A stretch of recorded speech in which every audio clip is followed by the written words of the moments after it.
It's a real honor to speak here in Miami because this is the, about preservation, because this is the birthplace of Art Deco preservation.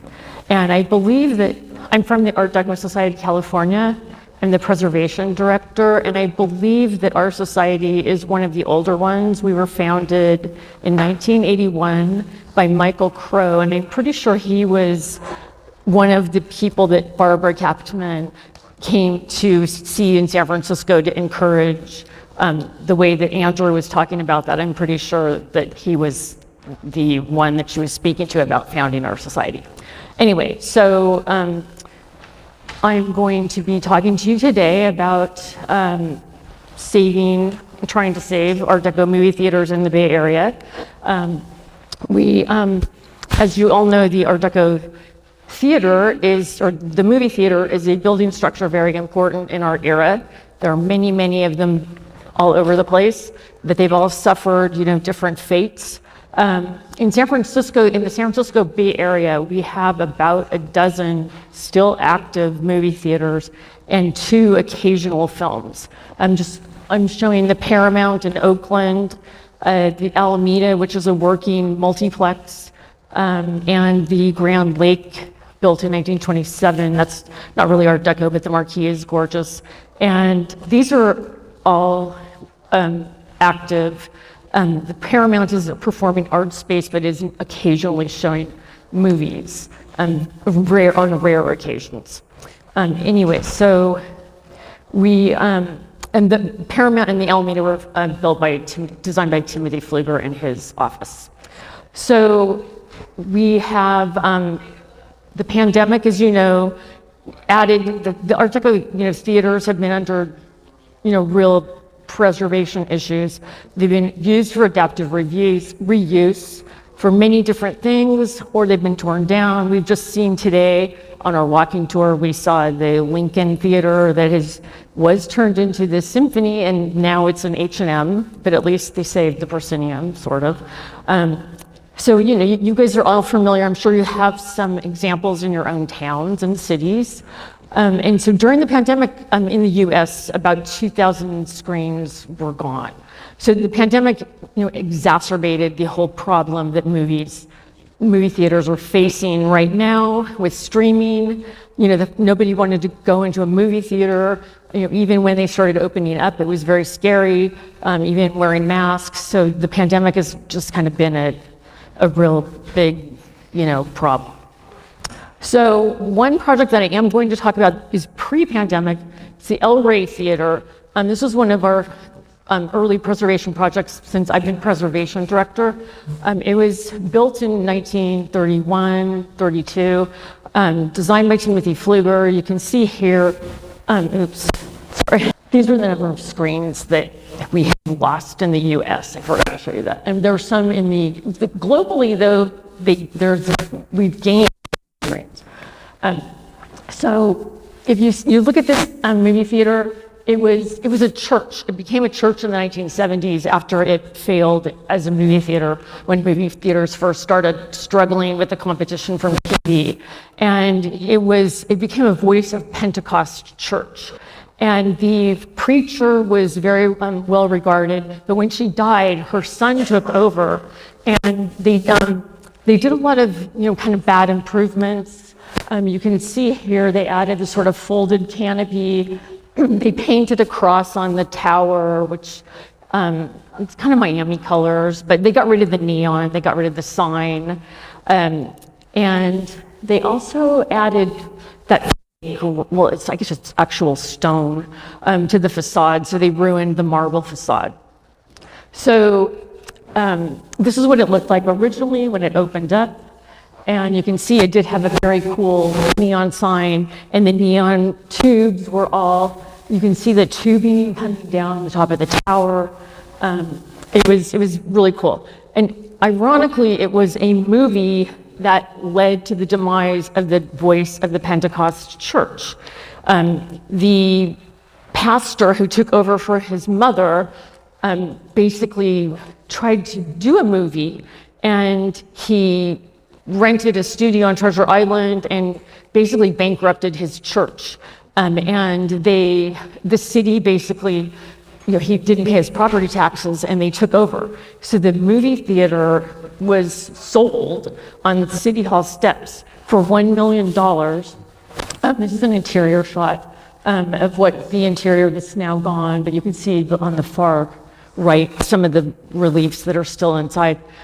So the movie theater basically was sold on City Hall steps for $1 million, and we now had a situation where the building could be landmarked. The city of San Francisco doesn't allow churches to be landmarked unless the owner wants it. And so with the ownership, they didn't protest. A developer bought it, and it was, the community asked the Art Deco Society, can you get involved?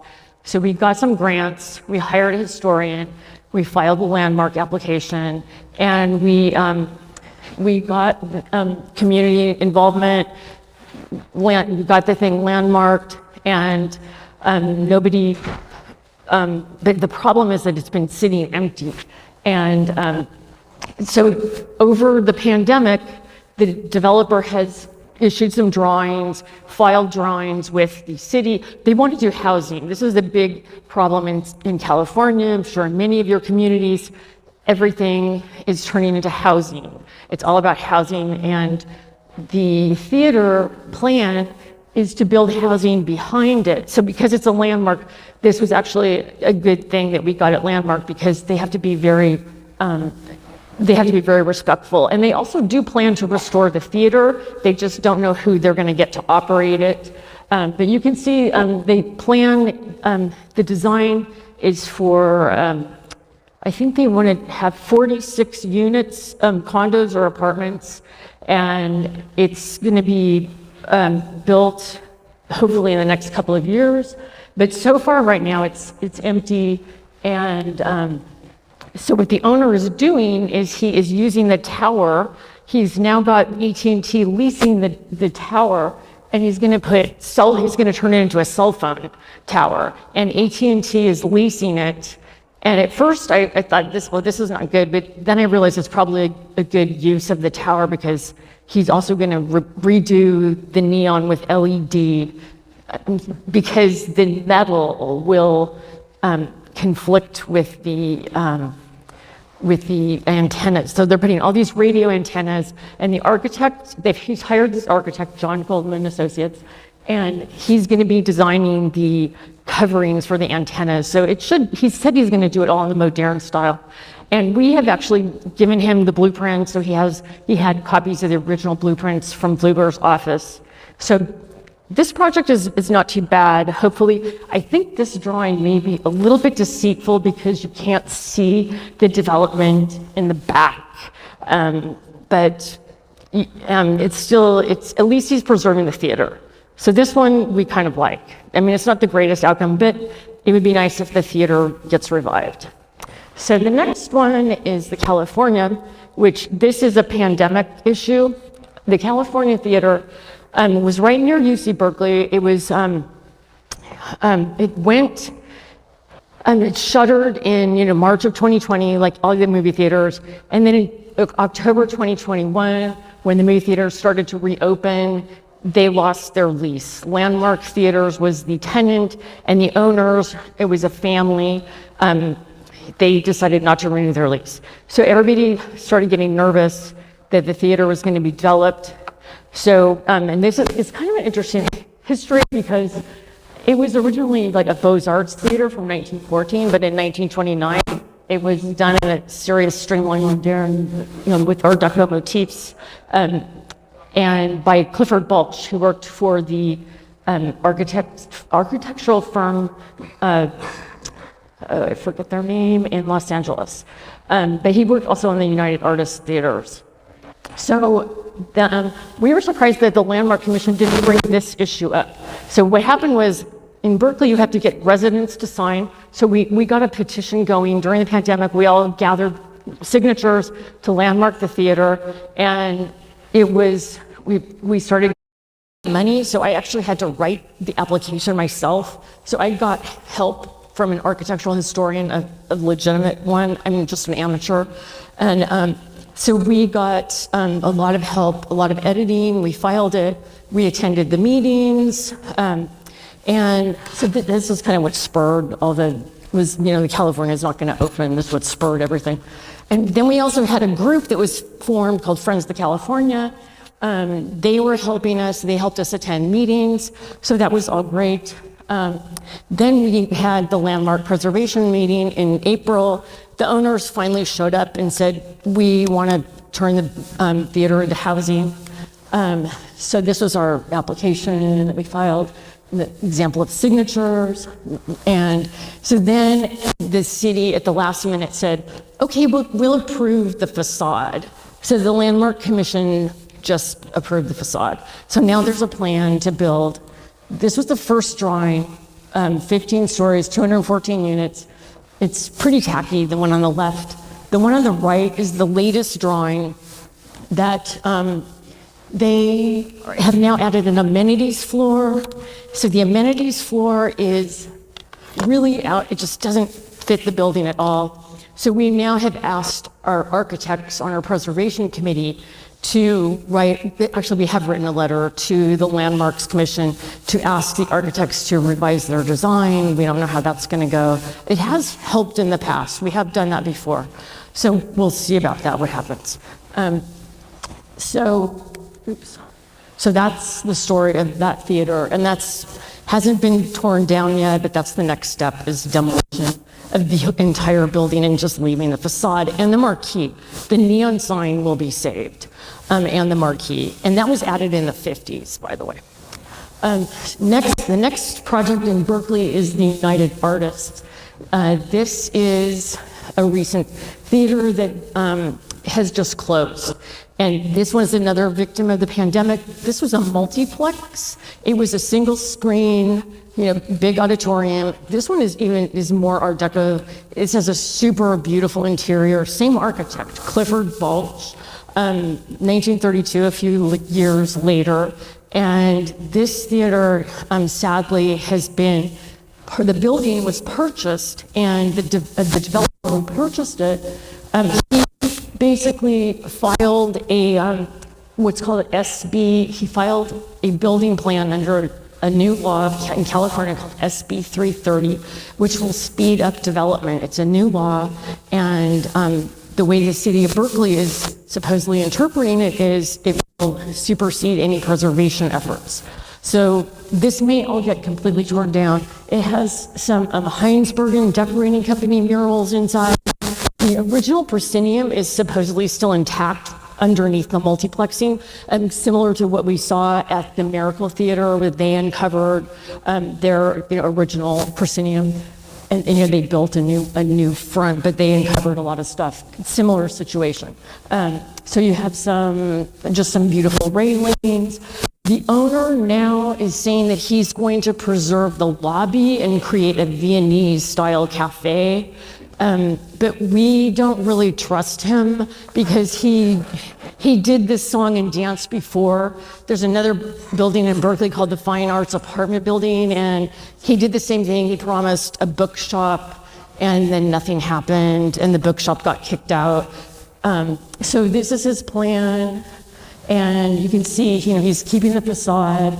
So there's an ad hoc group on Facebook that's starting, and they are trying to gather people to sign a landmark application petition anyway. And a lot of us are kind of burnt out on Berkeley. I mean, Berkeley is just so pro-development right now. I don't really know how much we're going to get involved, but of course we'll sign it and we'll promote what they're doing. It's a really tough situation because of this new California law. Okay, so now, this is an example of the city of Berkeley's priorities. They had an unveiling for the mural that's boarding up the building, and this city council representative for downtown was there to celebrate the art of the mural, which is great, but they didn't really mention the sadness that this is the last movie theater in downtown Berkeley. So that's another sad thing. So now our last project is the most controversial, And it is probably the most important because it takes place, it's the Castro Theater, built in 1922. I know it's not Art Deco, it has some Art Deco features, but it was Pflueger. It was Pflueger's very first theater, but it is in the most famous LGBTQ community. It's the heart of the community. It's also the heart of the film community. It's a beloved theater.